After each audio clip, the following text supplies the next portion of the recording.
छोटे से बाल गोपाल के दर्शन करते हैं, प्रभु प्रसन्न होते हैं। अभी यहाँ पर लीलाएं चल रही हैं, अभी तक आज आप लीला ही सुनेंगे भगवान की, क्योंकि आज भगवान की लीलाएं हैं। काफी लीलाएं सुनेंगे आज आप भगवान ने क्या क्या किया। अब परीक्षित जी श्री सुखदेव महाराज से कहते हैं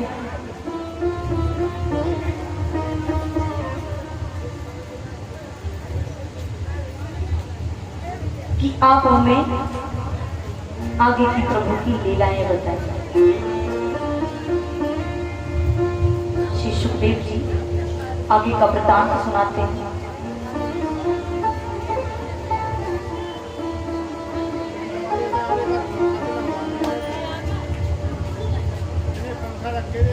यहाँ पर जेल में वसुदेव जी मैया ओ मैया बोली राधे राधे राधे।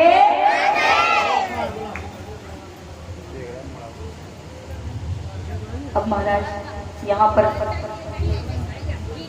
वसुदेव जी गर्ग ऋषि को बुलाते हैं और गर्ग ऋषि से कहते हैं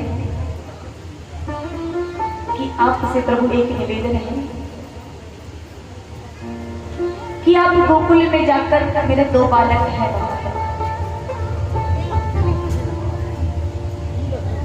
आप उनका नाम रखें।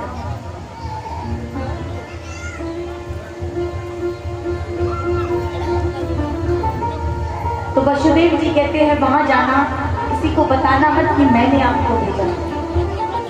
वैसे तो गर्ग ऋषि बड़े प्रसिद्ध थे, सभी चाहते थे कि हमारे घर बच्चा हुआ है तो गर्ग ऋषि के द्वारा ही नाम रखा जाए। अभी तक सब लाला लाला कह के पुकारते थे, अब नामकरण की बारी है। तो महाराज गर्ग ऋषि से कहते हैं कि आप वहां जाना। वैसे तो वो आपसे खुद ही मिलने आएंगे, लेकिन आप जाकर के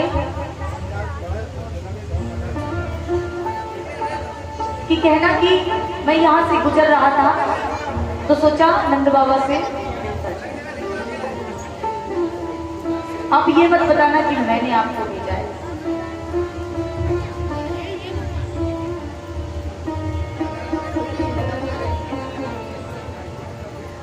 गर्ग ऋषि आते हैं और जैसे ही दरवाजा खटखटाते हैं वैसे ही नंदराय जी दरवाजा खोलते हैं और खोलते ही साथ देखते हैं कि गर्ग ऋषि पर है। तो गर्ग ऋषि से कहते हैं कि अरे मैं तो खुद ही आपके पास आने वाला था, आप क्यों आए?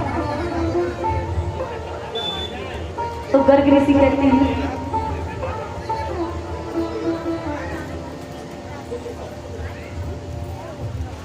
कि क्यों आना था आपको हमारे पास? तो नंद बाबा कहते हैं कि हमारे घर तो लाला हुए हैं, उनके नाम पर।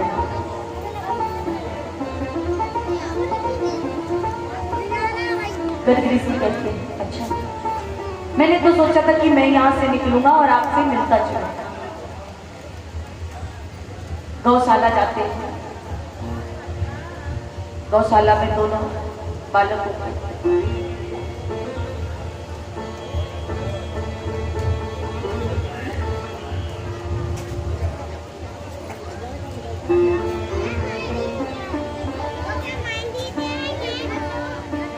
पहले पुत्र का नाम जो कि बड़ा है, गर्ग ऋषि ने देखा तो बड़ा बलशाली है, बड़ा बलशाली है, इसलिए उसका नाम बलराम पड़ा। दूसरे बालक को देखा महाराज,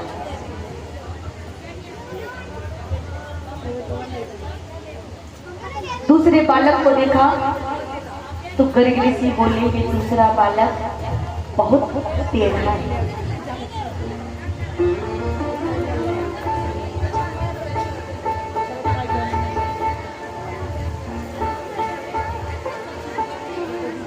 अब महाराज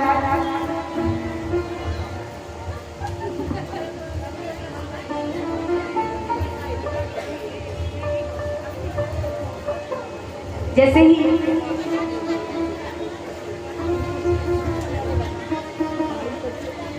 गर्ग ऋषि ने कहा, मैया ओ मैया, राधे राधे। तो महाराज जैसे ही दूसरे बालक को देखा कि आपका बालक बहुत क्या होगा, टेढ़ा होगा, इसकी कोई बात सीधी नहीं होगी, ये बागांबर धारण करेगा तो टेढ़ा, और सर पर मुकुट धारण करेगा तो टेढ़ा, और अधरों पर मुरली धरेगा तो टेढ़ी, और बात भी टेढ़ी, और चाल चले तो टेढ़ी।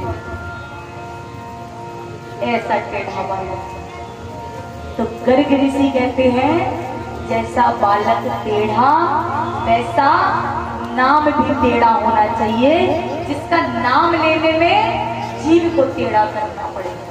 वैसे तो हम कृष्ण कृष्ण कहते हैं, अगर सही मायने में कृष्ण कहो तो जीव को मोड़ना पड़ता है। कृष्ण कहिए एक बार, कृष्ण, जीव मुड़ी, तो उसका नाम लेने में जीव को टेढ़ा करना पड़ेगा। ऐसा नाम कृष्ण पड़ा महाराज। यहाँ पर अभी भी उत्सव जारी है। पहली बार लाला लेते हैं, तो पहली बार लाला ने जब बच्चा करवट लेता है तो माँ बाप को बड़ी खुशी होती। ये माँ बाप नहीं जानते कि जब बच्चा पहली करवट लेता है तो ये माँ बाप को ही दिखता है। तो जैसे ही लाला ने पहली करवट ली, यहाँ पर नंद बाबा ने देखा कि लाला ने आज मेरी पहली करवट ली है। इतने खुश हो गए, इतने खुश हो गए कि उत्सव मनाने लगे करवट लेके। ओ मैया, ओ मैया, बोलिए राधे, बोलिए राधे।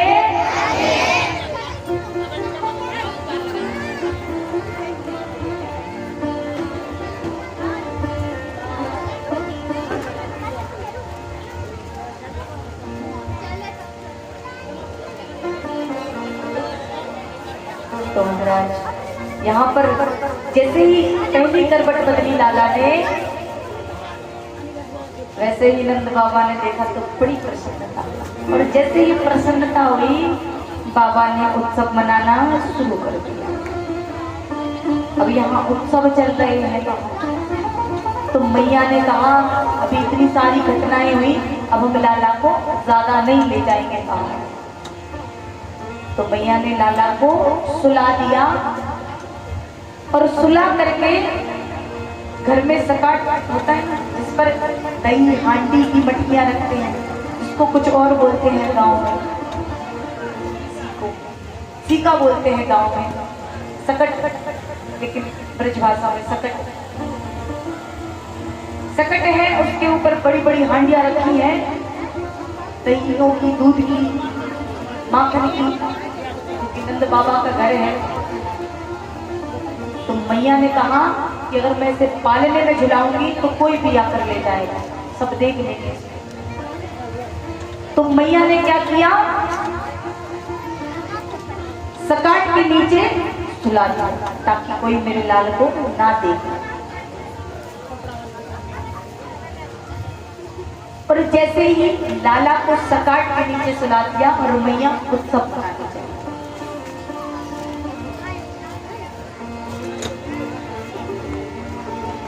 मैया भी उत्सव मनाने चली गई, सब उत्सव मना रहे हैं, लाला यहाँ अकेले से।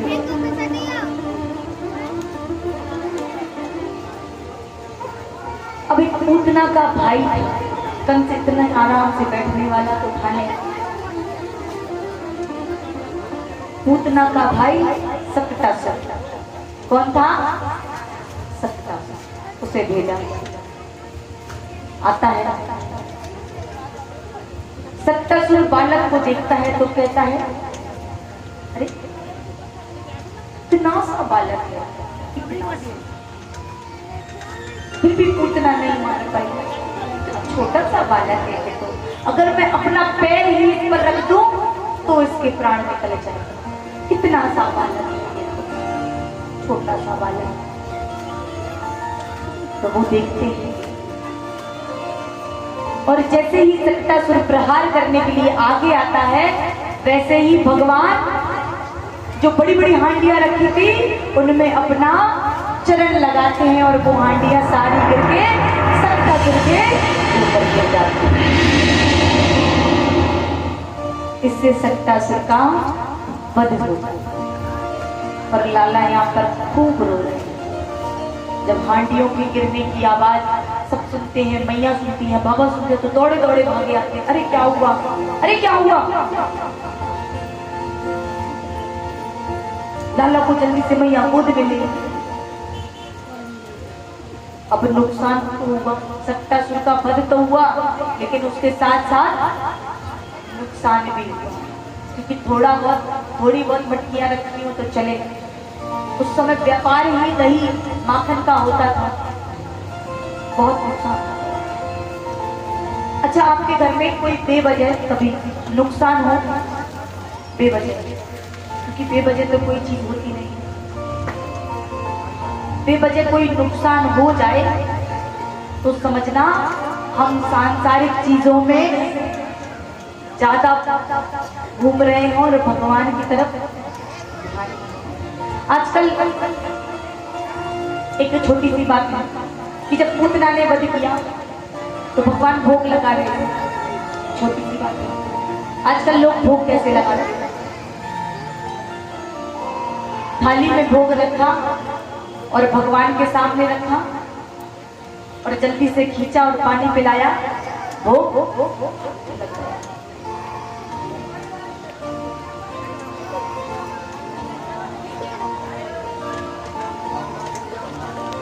भोग ऐसे नहीं लगाते। हमेशा भोग लगाते समय 5 मिनट के लिए पर्दा लगा देना चाहिए। आप सब जैसे भोग इत्यादि भोजन करते हो तो घर के बाहर थोड़ी करते हो, 4 दीवारों के अंदर करते हो कि नहीं? परिवार के साथ बैठकर जब भोजन करते हो तो ऐसे ही भगवान भी अपने परिवार के साथ भोग लगाते हैं। वो कितना खाएं कितना नहीं खाएं आप उन्हीं को देख रहे हैं। अब जैसे ही खाने के लिए हाथ बढ़ाए भगवान ने, वैसे ही आपने पीछे को खींच लिए। ऐसे तो भोग लगा। देखा होगा बाकी बिहारी मंदिर में सब जाते हैं। वृंदावन कितने गए? अधिकतर सब गए। हर 5 मिनट में पर्दा लगता है।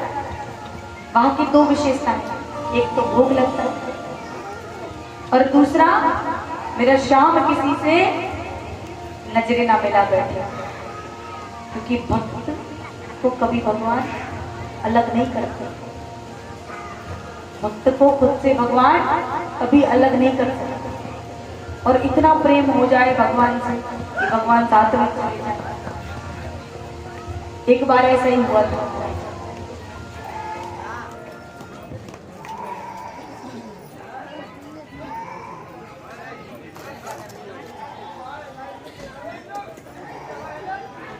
बड़े होते हैं तो जो गर्ग ऋषि थे वो एक बार द्वार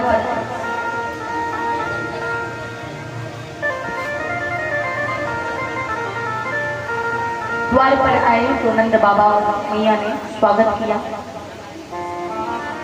तो मैया ने कहा कि आप भोजन, तो ऋषि बोले कि नहीं, भोजन तो हम स्वयं बनाएंगे, क्योंकि जो वास्तव में संत होता है वो अपनी सेवा स्वयं करता है।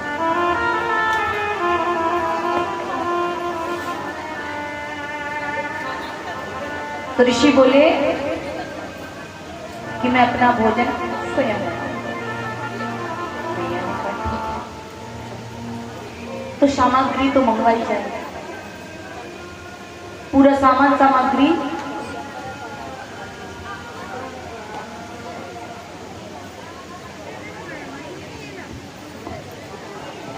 दूसरी सामग्री मंगवाई जाती है।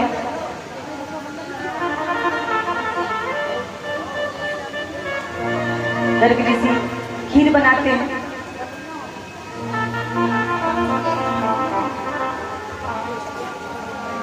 और खीर बनाकर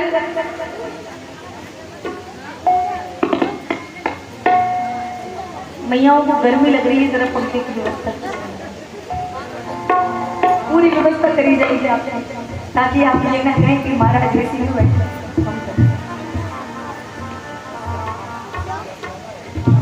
क्योंकि अगर श्रोता नहीं होंगे तो वक्ता क्या करेगा, क्या करेगा महाराज को भी जरूरी है। अब यहाँ पर गर्ग ऋषि ने खीर बनाई। क्या बनाई? खीर बनाई। और एक पात्र में खीर भोग लगाने के लिए एक पात्र में निकाली। और आसपास तो मंदिर हुआ ही करते थे पहले बहुत, और हमारे वृंदावन में तो बहुत मंदिर है। जिस घर में घुस जाओ उस घर में ही मंदिर, छोटा सा भी घर होगा तो उसमें भी मंदिर। इतने मंदिर, पूरे साल भर भी रहोगे तो मंदिर नहीं बनेगा।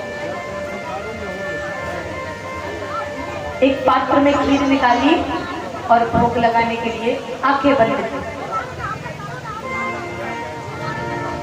आंखें बंद की तो कहा कि हे परम पिता परमेश्वर, आकर के भोग लगाइए। अब ये बात भीतर से कृष्ण सुन रहे थे। बताओ भैया से कहते हैं, भैया मुझे ऋषि पुकार रहे हैं, मुझे जाना चाहिए। बताओ भैया कहते हैं ठीक है जाओ। जाते हैं और दोनों हाथों से खीर खा रहे हैं। क्या खा रहे हैं? उसके बाद आएगी, इसके बाद माखन। खीर खा रहे हैं दोनों हाथों से और कहते हैं मन में कि ऋषि जब तक आंखें नहीं खोलना मैं भोग लगा रहा हूँ। मैंने भोग की महिमा बता दी, पहले बताई ना, तो आंखें मत खोलना जब तक मैं भोग ना लगा लूं। और जैसे ही गर्ग ऋषि नेत्र खोलते हैं, ऋषि को क्रोध आ जाता है। उन्हें थोड़ी पता है कि भगवान, क्रोध आ जाता है।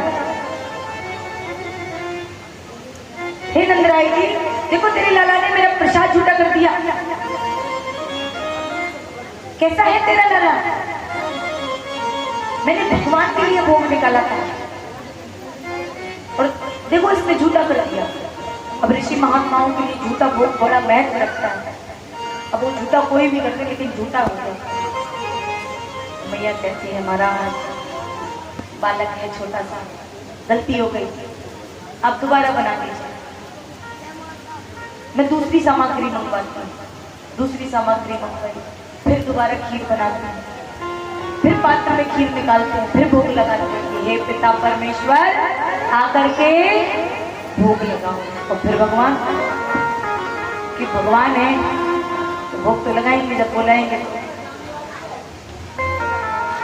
तो फिर क्रोध आता है। अरे यशोदा, तू अपने लाल को पकड़ के नहीं रख सकती? देख तेरे लाला ने मेरा भोग झूठा कर दिया दूसरी बार। भैया कहती है क्योंकि खीर बनाने में भी समय लगता है, थोड़ा सा समय थोड़ी लगता है। खीर बनाने में भी बहुत समय लग जाता है और यहाँ क्रोध बढ़ रहा है। अच्छा एक बात, अच्छा वास्तविक खीर किस किस ने खाई है? सबने खाई है। अच्छा खीर को सुंदर बनाने के लिए क्या क्या करते हैं, मतलब और स्वादिष्ट बनाने के लिए क्या क्या डालते हैं खीर में? दूध हो गया, ये तो सुंदर बनाने के लिए और सुंदर बनाने के लिए मेवा डालते हैं। वास्तविक खीर इलायची, ये भी ऊपर से डालने वाली बात हो गई। वास्तविक खीर बनती है चावल, दूध और गुड़ या शक्कर से। वास्तविक खीर हो गई, क्योंकि हमारे ब्रज में ऐसी ही खीर बनती है और वो इतनी स्वादिष्ट लगती है। और सुंदर बनाने के लिए क्या क्या करते हैं, और मेवा मिष्ठान इत्यादि डाल देते हैं। वैसे वास्तव में खीर यही होती है। अच्छा, खीर सुंदर बन गई और उसमें एक बूंद नींबू की पड़ जाए, फिर क्या होगा? खीर है नहीं। ऐसे ही इस संसार में हम प्रेम तो करते हैं, लेकिन प्रेम के बस पद प्रतिष्ठा भी मिलता है और सुंदर बनाने के लिए जीवन देते हैं भगवान। जीवन खीर है और जीवन सुंदर बनाने के लिए भगवान हमें धन्य इत्यादि देते हैं, पद प्रतिष्ठा सम्मान देते हैं। और उसमें नींबू की भांति अहंकार रूपी तो बूंद डाल दी जाए, तब क्या होगा? जीवन बर्बाद होता है। मेरे प्यारे, सब करो पर अहंकार कभी मत करो। कितना भी पद प्रतिष्ठा सम्मान मिल जाए, वही रहो जो आज है। इससे पूर्व आपने राजा अम्बरीश की कथा सुनी थी कि गृहस्थ जीवन में रहकर भी देखो उन्होंने संत जीवन जिया। तन कहीं भी हो पर मन ठाकुर की जगह। तो प्यारे, यहाँ पर भी क्रोध आता है किसी को, फिर कहते हैं तो मैया लाला को एक जिसमें वो कूटते हैं ना, कूटनी, उससे बांध देती है मैया, ओखली जिसे कहते हैं, ओखली जिसे कहते हैं। पहले बड़ी बड़ी होती थी, दो मैयाएं कूटती थी। अब पहले की कथा चल रही तो पहले की बात है, अब तो मिक्सी चलने लगी, मिक्सर चलने लगे। तो महाराज मैया ने उसको लाला को बांध दिया, ये अब नहीं जाएगा, अब माफ करो, अब आप दोबारा किए सामान मंगाते हैं। फिर खीर बनाते हैं, फिर पात्र में निकालते हैं, फिर खीर रखते हैं और फिर कहते हैं भगवान आहो भोग लगाओ। भगवान भर जाए। और ऐसा नहीं कि रस्सी टूट गई, क्योंकि अगर रस्सी टूट गई तो सबको पता चल जाएगा कि हम भगवान हैं। तो वो रस्सी अपने आप ही बढ़ती जाती है और बढ़ती जाती भगवान दोनों हाथों से लगे खाने। इतना क्रोध आ गया अब तो ऋषि को, इतना क्रोध आ गया। अब मैया कहती है कि तू लाला बार बार कैसे पहुंच जाता है वहां पर, तू क्या भगवान है? वो भगवान को पुकार रहे हैं। अब लाला कहते हैं कि मैया मैं ही तो भगवान हूँ। मैया कहती है तू कौन सा चतुर्भुजधारी है? लाला कहते हैं मैया तू अभी बोल, मैं अभी चतुर्धारी बन जाऊंगा। अब ये बात ऋषि सुन लेते हैं, इस बात को वो विशेष ध्यान देते हैं, इस बात कि चतुर्भुजधारी कोई आसान बात नहीं है, कुछ तो बात है। अगर इतनी बात कही तो कुछ तो गड़बड़ है, ये कोई साधारण व्यक्ति तो या बालक नहीं कह सकता। ऋषि कमंडल से चल लेते हैं हाथ में और अपनी दिव्य शक्ति से देखते हैं और साक्षात परमपिता परमेश्वर के दर्शन हो जाते हैं। बोलिए परमपिता परमेश्वर की। अब यहाँ पर महाराज जो झूठन बचाता भगवान का, वो ऋषि खाने लगते हैं और झूमने लगते हैं कि साक्षात भगवान के दर्शन हुए। परमपिता परमेश्वर चतुर्भुजधारी गदाधरधारी प्रभु के दर्शन, नारायण भगवान के दर्शन। अब मैया कहती है इन्हें क्या हो गया, अभी तो इतना क्रोध हो रहे थे, अब तो झूठा खा के नाचने और लगे। अब इन्हें क्या हो गया? ऋषि वहां से चले जाते हैं। लीला देखिए भगवान। अब आती है महाराज माखन लीला। अब देखिए माखन लीला। एक बार अब कृष्ण बड़े होते, उनके 3 पक्के मित्र थे। कितने? 3 पक्के मित्र, श्रीदामा, मुदमंगल, मधुमंगल। जो पक्के मित्र होते हैं, जिन्हें सीक्रेट पता होते हैं, अपने सबके मित्र होते हैं, जिन्हें विशेष बातें बताते हैं, वो खास मित्र होते हैं। तो भगवान के चोरी के मित्र 3 मित्र बड़े पक्के थे। बड़े पक्के मित्र हैं भगवान के। कौन कौन? श्रीदामा, मृदुमंगल और मधुमंगल।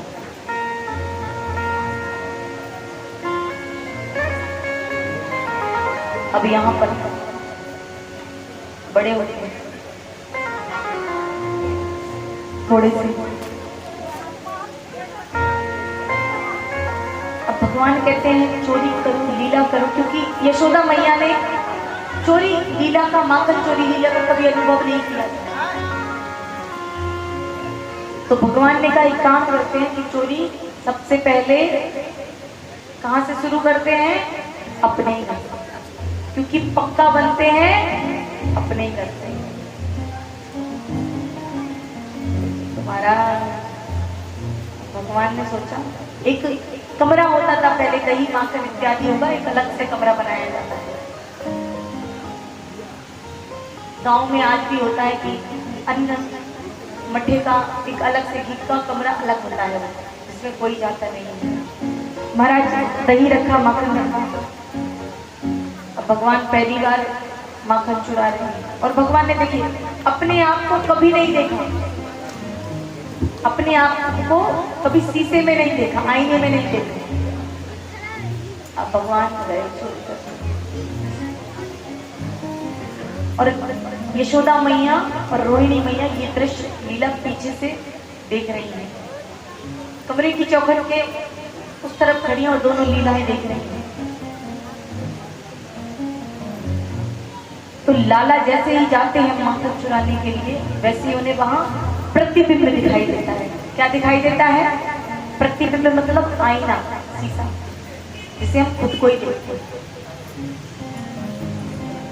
अब लाला जैसे ही पहुंचे वैसे ही प्रतिबिंब में खुद को देखा। खुद को जैसे ही देखा तो कहने लगे या मैया बड़ी चालाक हो गए, या मैया बड़ी चालाक हो गए कि माखन की रखवाली के खातिर मैया ने एक छोरो रख दिया, क्योंकि उन्होंने खुद को कभी नहीं देखा ही नहीं।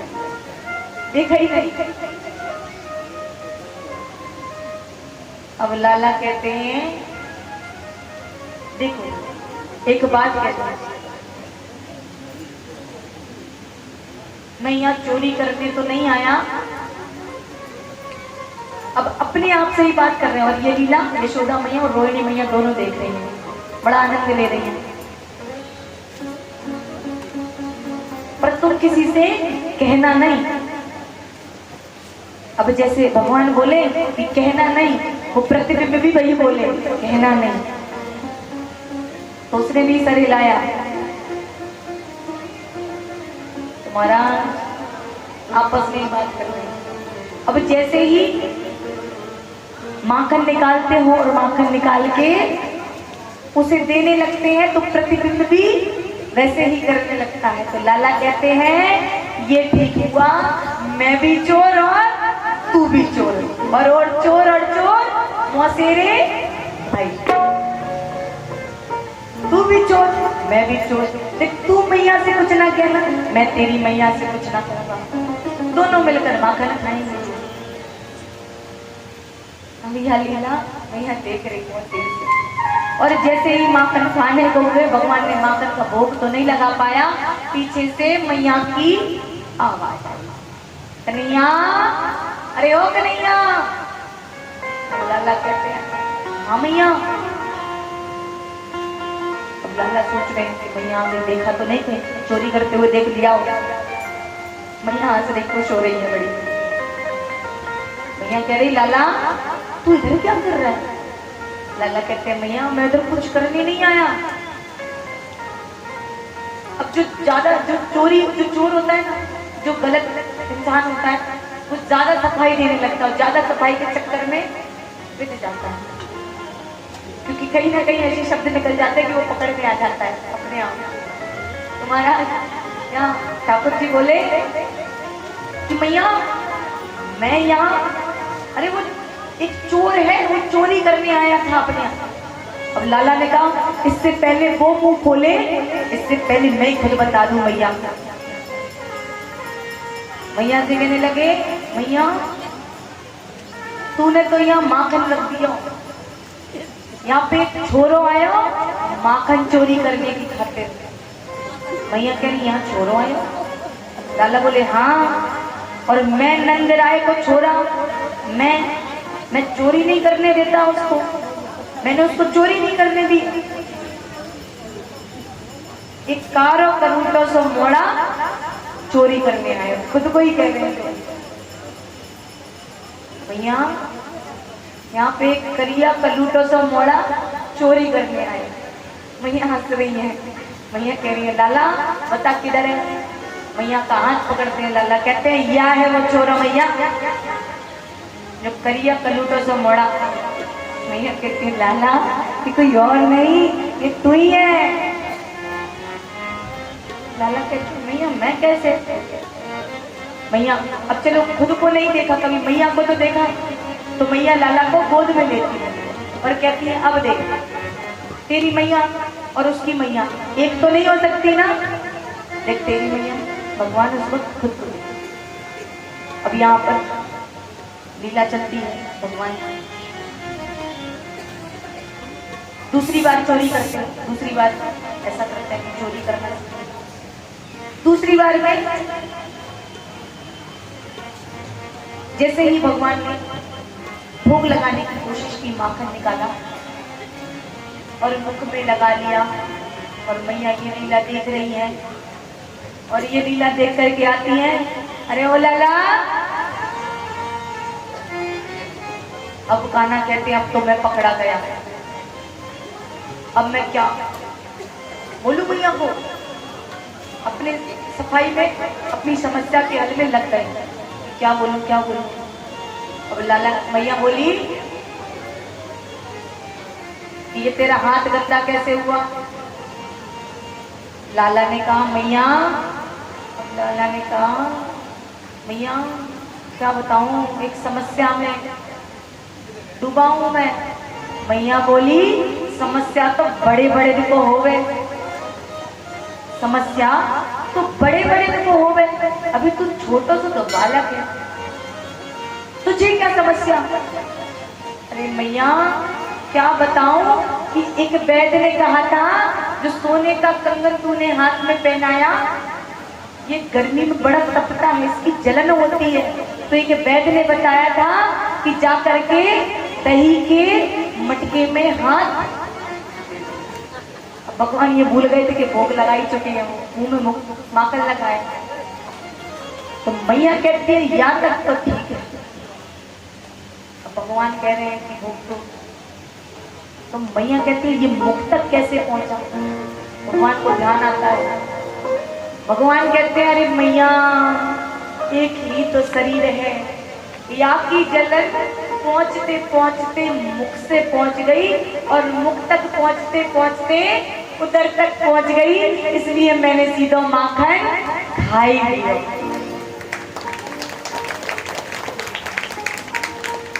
भगवान कितने प्यार मैया कह रही है, अरे लाला क्या सफाई गई। मैया ने कहा मैया ये लीला देख के खुश होती है, गुल जाती है, पूरे सबको बताती है कि आज मेरे लाला ने ये लीला की है, आज मेरे लाला ने ऐसी लीला की है, बड़ी प्रसन्न होती है। अब लाला बड़े होते हैं, थोड़े से और आंगन में खेल रहे हैं। अब आंगन में खेलते खेलते दौड़ते दौड़ते मैया के पास आते हैं और मैया से कहते हैं कि मैया आंगन में मोर नाच रही है। इसके बाद और लीलाएं हैं।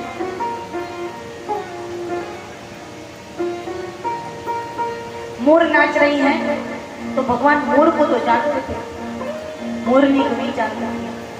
तो लाला ने कहा मैया ये कौन है? तो मैया बोली ये मोरनी है। लाला छोटे से बालक होने के अर्थ पता, तो लाला बोले मोरनी क्या होती है? बोले मोरनी मतलब मोर की बहू, मोर की बहू यानी कि मोर की पत्नी मोरनी। अब लाला को कैसे समझाए? लाला से कहती हैं कि जैसे मैं तेरे बाबा की पत्नी हूँ वैसे ही ये मोर की मोरनी। अब लाला कहते हैं मैया ठीक है, यहाँ तक तो बात अच्छी लगी कि यहाँ मोर की मोरनी है, तू बाबा की पत्नी है, अब ये बता कि मेरी पत्नी कहाँ है। छोटे से हैं प्रभु, तो सारे राज बोलते तो सबको पता लगता है कि भगवान लीला है भगवान की। मैया से कहने लगे तू बता जल्दी से मेरी पत्नी कहाँ है। मैया बोली अब लाला है छोटे से समझाना तो पड़ेगा, कोई बच्चा जिद करता है खिलौने के लिए तो कह देते हैं कल चलेंगे, कल जरूर दिलाएंगे, पक्का आश्वासन दे देते हैं। ऐसे ही मैया ने कह दिया अरे वो बरसाने की छोरी है ना जो तेरे साथ खेलती है वो तेरी पत्नी। अब लाला कहते हैं मैया मुझे नहीं पता, मुझे तो मेरी पत्नी चाहिए। क्या चाहिए? पत्नी चाहिए। अब लाला कैसे कहते हैं, लाला मांग रहे हैं मैया से क्या?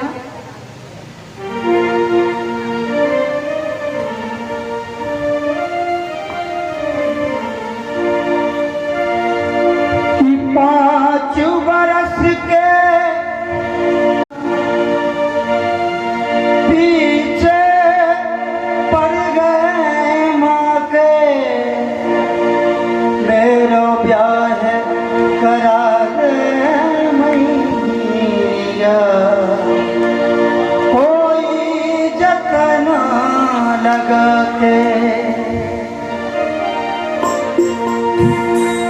राधिका गोरी से भैया जिसको ब्याह कराना है वो ठाकुर जी से प्रार्थना करे जल्दी से घर आए, बिजली आ जाए, बहू आ जाए और घर में डोले। तो मैया से कहते हैं क्या? राधिका गोरी से विरज की छोरी से, है मैया मैया करा दे मेरा ब्याह। ये बंधन है प्रेम का राधिका गोरी से, विरज की छोरी से, मैया करा दे मेरा ब्याह। तुम्हारी तेरी छोटी है वो नजर की छोटी है, तुम्हारी छोटी है नजर की छोटी है, कैसे करा दूं गोरी से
बैठ रहा मोनी मन की बहू में आ गई।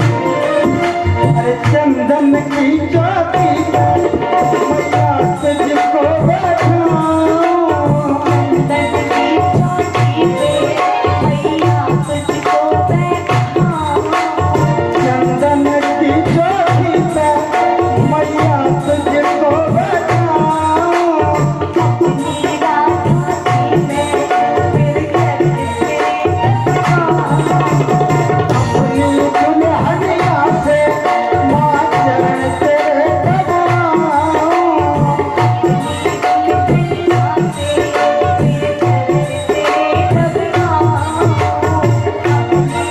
दुल्हनिया से माँ चरण तेरे दबाऊं। जन्नते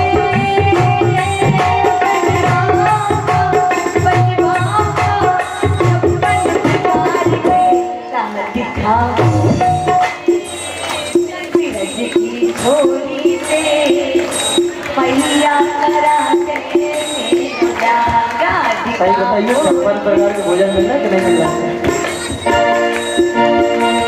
भोजन में बनवाता और 56 प्रकार के चोरी से, सूरज की चोरी से मैया करा दे मेरा प्यार। जय हो।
छोटे से लाला है और दुल्हनिया कितनी सी होगी? छोटी सी। जब लाला छोटे थे दुल्हनिया भी छोटी थी। और मैया से लाला कहते हैं क्या? छोटी सी दुल्हनिया जब अंगना में डोले, और छोटी सी दुल्हनिया जब अंगना में डोले, छोटी सी दुल्हनिया जब अंगना में डोले, और छोटी सी दुल्हनिया जब अंगना में डोलेगी, मेरे कामिन मैया वो घूंघट ना खोले, तेरे सामने मैया वो घूंघट ना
मैया समझ गई कि कन्हैया गुड़िया मांग रहा है और कन्हैया तो बहुत जोर से रोने लगे, कहने लगे मैया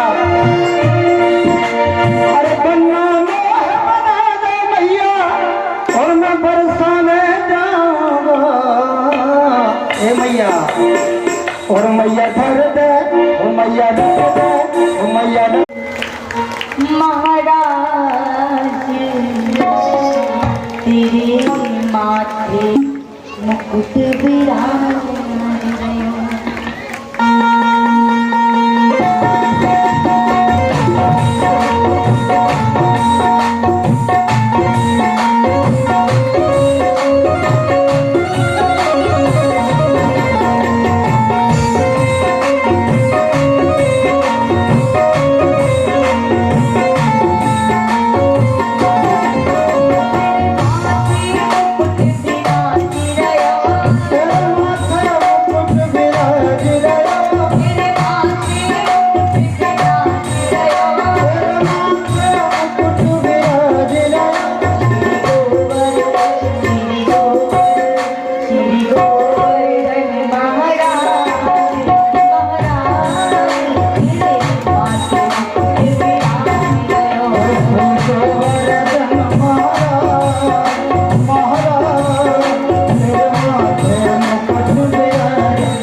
गाँव